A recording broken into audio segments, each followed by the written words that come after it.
अर्जुन को यह आशंका थी कि युद्ध में कुटुंबियों को मारने से हमारे को पाप लग जाएगा, पर भगवान यहाँ कहते हैं कि पाप का हेतु युद्ध नहीं है, प्रत्युत अपनी कामना है। अतः कामना का त्याग करके तुम युद्ध के लिए खड़ा हो जा।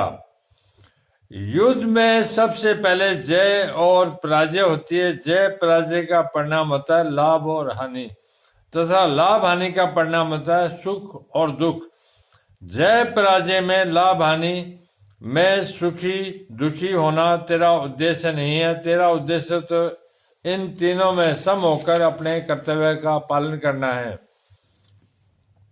युद्ध में जय पराजय लाभ हानि सुख दुख तो होंगे ही, अतः तू पहले से ये विचार कर ले कि मुझे तो केवल अपने कर्तव्य का पालन करना है।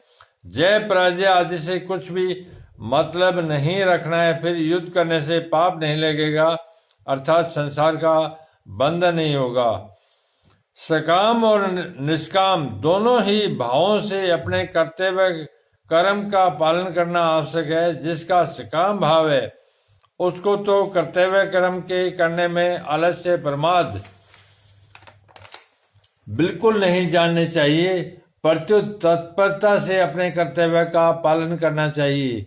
जिसका निष्काम भाव है, जो अपना कल्याण चाहता है, उसको भी तत्परता पूर्वक अपने कर्तव्य का पालन करना चाहिए। सुख आता हुआ अच्छा लगता है और जाता हुआ बुरा लगता है, तथा दुख आता हुआ बुरा लगता है और जाता हुआ अच्छा लगता है। अतः इनमें कौन अच्छा है कौन बुरा, अर्थात दोनों ही समान है, बराबर है। इस प्रकार सुख दुख में समबुद्धि रखते हुए तुझे अपने कर्तव्य का पालन करना चाहिए।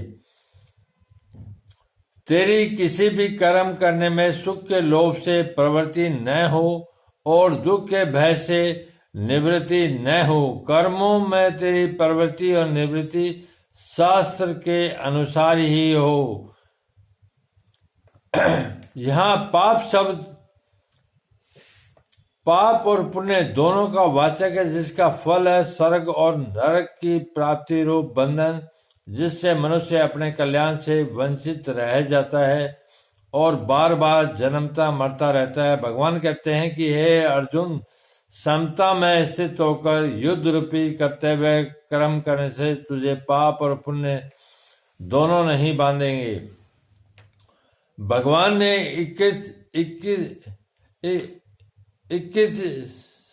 31वें श्लोक में 48वें श्लोक तक 8 श्लोकों में कई विचित्र भाव प्रकट किए हैं।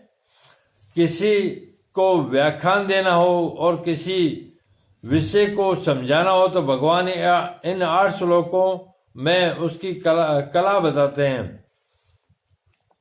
जैसे कर्तव्य कर्म करना और अकर्तव्य कर्म न करना, ऐसे विधि निषेध का व्याख्यान देना हो तो उसमें पहले विधि का, बीच में निषेध का और अंत में फिर विधि का वर्णन करके व्याख्यान समाप्त करना चाहिए। भगवान ने भी यहाँ पहले 31वें 32वें 2 श्लोकों में कर्तव्य कर्म करने से लाभ का वर्णन किया, फिर बीच में 33वें से 36वें तक के 4 श्लोकों में कर्तव्य कर्म न करने से हानि का वर्णन किया है, और अंत में 37वें 48वें 2 श्लोकों में कर्तव्य कर्म करने से लाभ का वर्णन करके कर्तव्य कर्म करने की आज्ञा दी है।